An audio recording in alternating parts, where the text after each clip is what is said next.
টানা বৃষ্টিতে খামার পরিচালনা করা কতটা কষ্টের তারই কিছু অংশ ইনশাল্লাহ এই ভিডিওতে আপনাদের সাথে শেয়ার করব। দেখতে থাকুন, আশা করছি ভালো লাগবে। হ্যালো ভিউয়ার্স, আসসালামু আলাইকুম। কেমন আছেন সবাই? আশা করি সবাই অনেক অনেক ভালো আছেন। তো আলহামদুলিল্লাহ আমরাও ভালোই আছি। তো গতকাল থেকে টানা বৃষ্টি দুপুর 2টা থেকে। তো গতকাল দুপুর 2টায় যে ছাগল ঘরে তুলেছিলাম, তারপর আজকে সকালে ছাগলগুলোকে বের করলাম। তো এইদিকে কিন্তু আকাশে অলরেডি মেঘ আছে। আমার নিয়ত হচ্ছে ছাগলগুলোকে এখন আর বের করব না, ঘরের ভিতরেই খাবার দিয়ে দিব। যেহেতু বাচ্চাগুলো অনেক বেশি চেঁচামেচি করতেছিল সারাটা দিন থেকে ঘরের ভিতরে, দরজা খোলার সাথে সাথে দেখা গেল বাচ্চাগুলো কিন্তু সবাই বেরিয়ে আসছে। এদিকে আমি একটু ঘরটা পরিষ্কার করে ওদেরকে ঘরে সকালবেলা খাবারটা দিয়ে দিব। তো মোটামুটি ঘরে খাবার টাবার দিয়ে নিচে আসার সাথে সাথেই বৃষ্টি চলে আসছে, যেহেতু আকাশে মেঘ ছিল। তারপরে দুপুর 12টার পরে আমি আবারও খামারে চলে গেলাম খাবার দেওয়ার জন্য। সকালবেলা আমার হাঁসগুলোকে খাবার দেওয়া হয়নি। এইটা আমার হাঁসের খাবার, পাতিলে যেটা দেখতে পাচ্ছেন। আর ছাগলগুলোর জন্য সাইলেজ নিয়ে আসছি। হাঁসগুলো অনেক বেশি চেঁচামেচি করতেছিল, প্যাক প্যাক প্যাক প্যাক করতেছিল। তো হাঁসগুলো মোটামুটি একটু বড় হয়েছে। এখন ছাদে ওরা ডাকাডাকি করলে নিচ থেকে বোঝা যায়, ক্ষুধা লাগলে অনেক বেশি প্যাক প্যাক করে। তো ভাবলাম যে আগে হাঁসগুলাকে মুরগিগুলোকে খাবার দিয়ে নিই, কারণ সকালবেলা ছাগলগুলোকে একবার খাবার দিয়েছিলাম।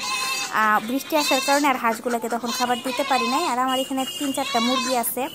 এই মুরগিগুলো এখন আর তেমন প্রোডাক্টিভ নাই, এগুলা খেয়ে ফেললেই ভালো হবে। কিন্তু ওই যে মায়ের কারণে আসলে রেখে দেওয়া, এখনও খাওয়া হয়ে ওঠে না। ইনশাল্লাহ এদেরকে একে একে জবাই করে খেয়ে ফেলতে হবে। তো এই যে আমার হাঁসগুলা মাশাআল্লাহ অনেকটাই বড় হয়ে গেছে। কিন্তু হাঁসগুলাকে আজকে প্রায় 12 দিন থেকে গোসল করানো হয় না। মানে বৃষ্টি আমাদের এখানে প্রায় 20-22 দিন থেকে টানা বৃষ্টি হচ্ছে, রোদ উঠে না বললেই চলে।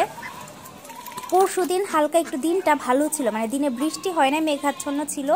ওইদিকে আমার ছাগলের ছালা টালাও একদম ভিজা, ওইগুলোও আমি শুকাইতে পারি নাই। তো হাঁসগুলাকে আবার এখান থেকে বের করে গোসল করানো, টানা হেঁচড়া, বৃষ্টির মধ্যে অনেক ঝামেলা। ওইদিকে ছাগল বের করলে এই বৃষ্টির মধ্যে তাদেরকে তোলা আমার জন্য কষ্টকর হয়ে যায়, যেহেতু একা মানুষ, খামার পরিচালনা করতে হয় আমাকে। তো যাই হোক, এইদিকে দেখেন তোতান কিন্তু অলরেডি খাবারের বস্তার মধ্যে লেগে পড়ছে। এখানে সাইলেজ এনে রাখছিলাম। তো এখানে এসে আমি এখন এই বড় ঘরে ছাগলগুলোকে আসলে খাবারটা আগে দিয়ে দিব। বড় ঘরটা মোটামুটি একটু বড় থাকার কারণে ছাগলগুলো একটু খোলামেলা জায়গা পায়, এখানে খাবার দিতে আমারও সুবিধা হয়। তেমন একটা নোংরা খুব একটা বেশি মানে করলেও ঝাড় দিয়ে ফেলানো যায়। তো এই যে দেখেন বাইরের অবস্থা কিন্তু খুব একটা ভালো না, একদম ভিজা। আর গতকালকে দুপুর 2টা থেকে যেহেতু বৃষ্টি হয়েছে, বাহিরে আমি আর ঝাড় দিতে পারি নাই। ছাগলগুলো কোনো মতো টানাটানি করে ঘরে তুলে ফেলছে। আর ছোটো ঘরটা একটু ছাগল ঘরে থাকলে পরিষ্কার করা একটু কষ্টকর হয়ে যায়। মানে দেখা যায় ওরা পাড়াইতে থাকে, আমার ঝাড়ুর উপরে এসে পাড়া দেয়। মানে একটু ছোট রুম তো, আর এই ছোট রুমে মনে হয় আমার 10-11টা ছাগল এই রুমে থাকে।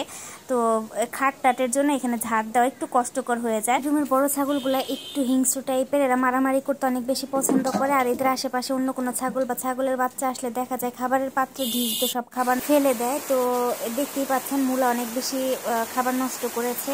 ও একদমই কাউকে সহ্য করতে পারে না। আর আপনাদের সাথে কথা বলতে বলতে এদিকে দেখেন আবার কিন্তু অন্ধকার করে বৃষ্টি চলে আসছে। তো এইভাবে আসলে দিনটা কাটে। বৃষ্টির দিনে ছাগল ঘরে নিয়ে খুবই একটা সমস্যার মধ্যে দিন পার করতে হয়। এতগুলা ছাগল ঘরে রেখে ঘরে খাবার দাবার দেওয়া, ঘর পরিষ্কার রাখা খুবই কষ্টের ব্যাপার।